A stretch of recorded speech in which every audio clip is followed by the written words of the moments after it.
Hi Aquarius, welcome back and welcome to another reading. This is going to be the general read for November 2023 for those of you who have an Aquarius sun, moon, or rising. And if you don't have one of those placements and it's a title or the thumbnail that led you to click onto this video, stick around. As we always say, there may be something here for you. In the form of announcements, I don't have too many. Just briefly here, thank you for supporting this channel and for showing up. I appreciate you. Thank you for the donations. And yeah, I hope that this read is useful.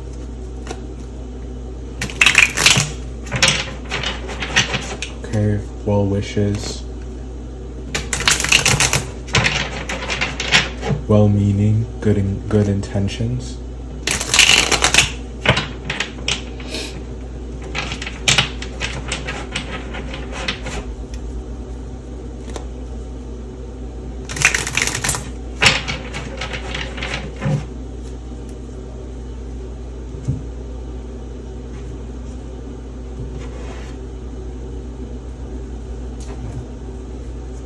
First, 10 of Pentacles, 10 of Cups. Does it get much better than that? You get to have your cake and eat it too in some capacity. So maybe there's a cause for celebration. You have something stable, you have something sturdy that is worth defending, that is worth putting forth the effort to maintain, to protect.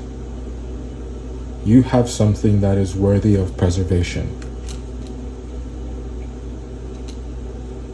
For some of you, it's a relationship.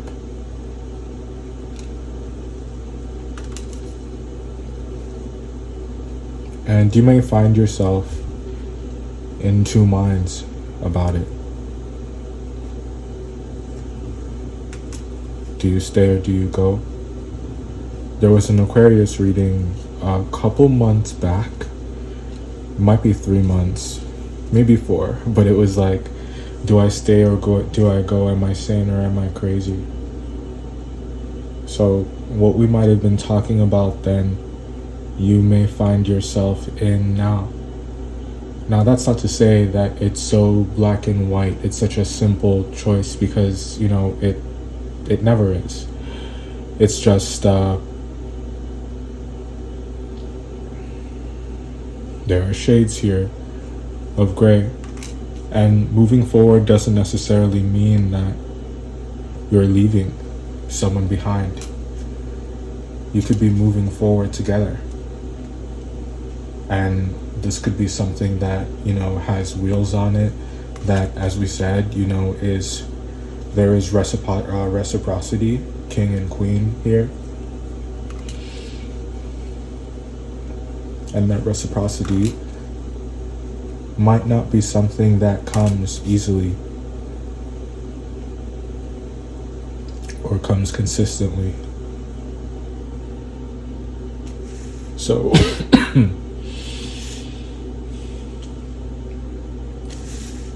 this time of year, you're wanting them to go deeper, or you're needing to go deeper.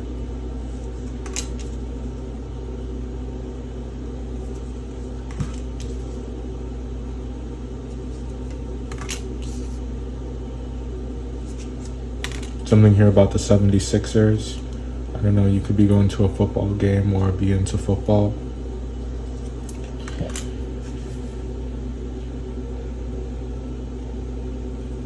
Someone could be 76.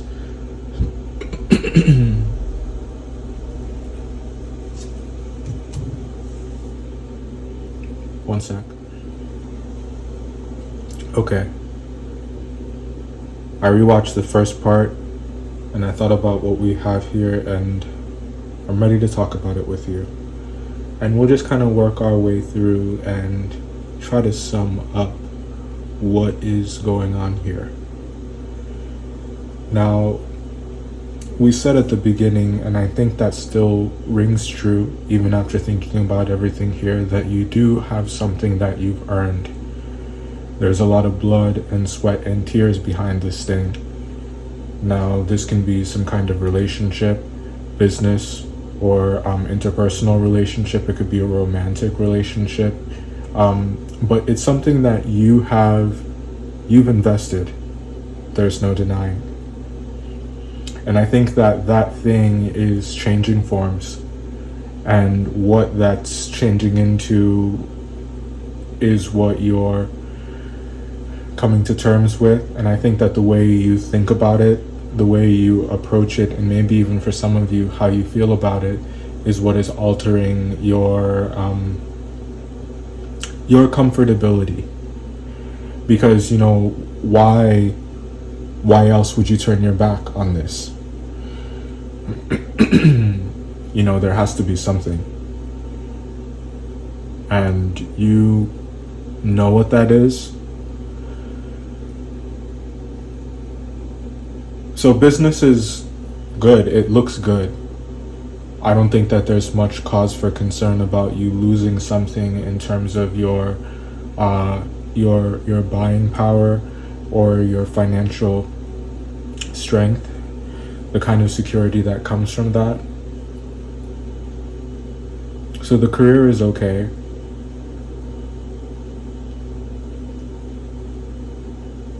But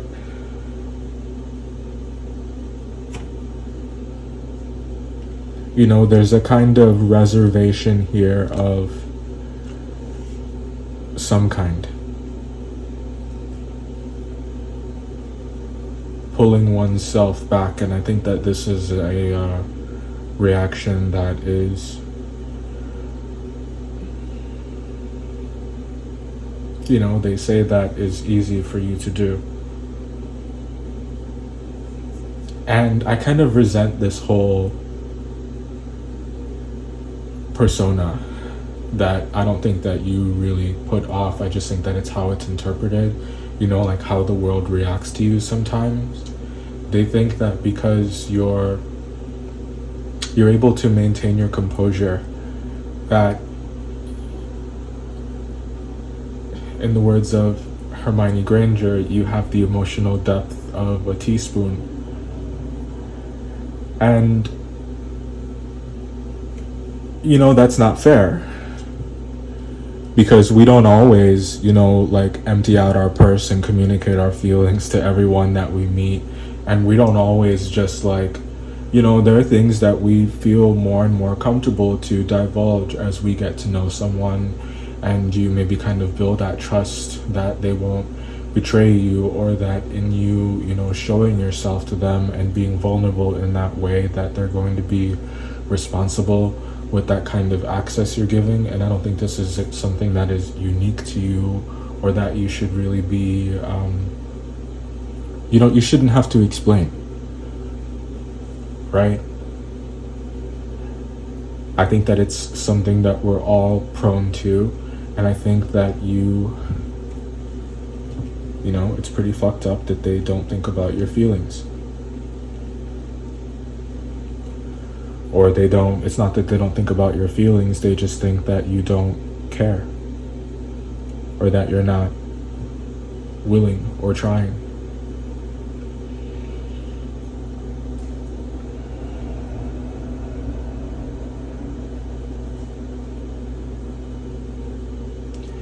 In some ways, someone wants to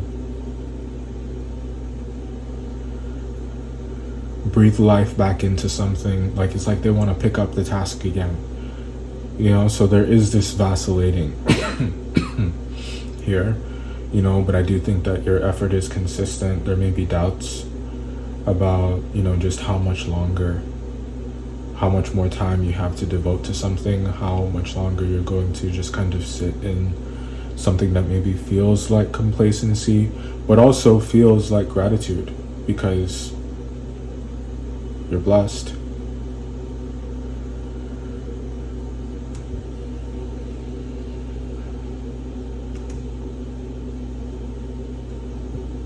There's a grievance, unexpressed feelings, unexpressed emotions, things left unsaid, and these are the things that haunt you at times. Not always, you know.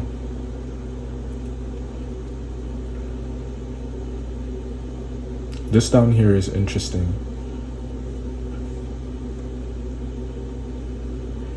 You know, there's, you know when someone is fucked up and you know when they're not. You know when someone is a good person and you know when someone is not. And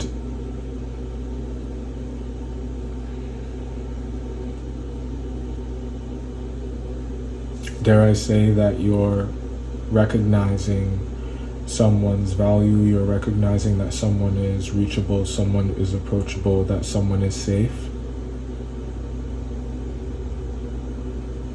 Maybe you feel like you can trust them because they're not who you once perceived them to be.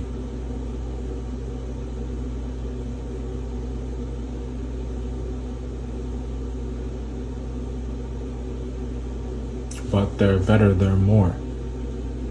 They're real.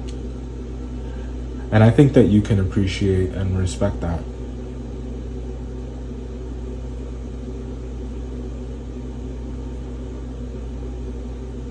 So, yeah, you know who's really wrong. And it all makes sense.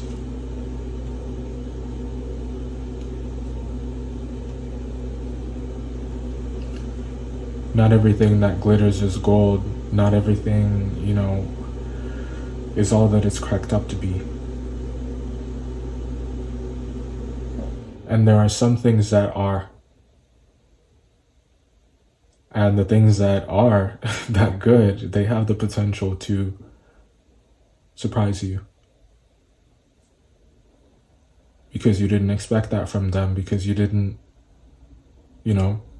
it's not what your expectations have been, they've exceeded them. So yeah, we love a safe space. I think it's great. Cherish these people in your life. I think that, they're definitely a blessing to encounter, a blessing to know. And, strive to be the same way. I hope you found this helpful, truly. And I'll see you in the next one. Thanks for waiting. Bye.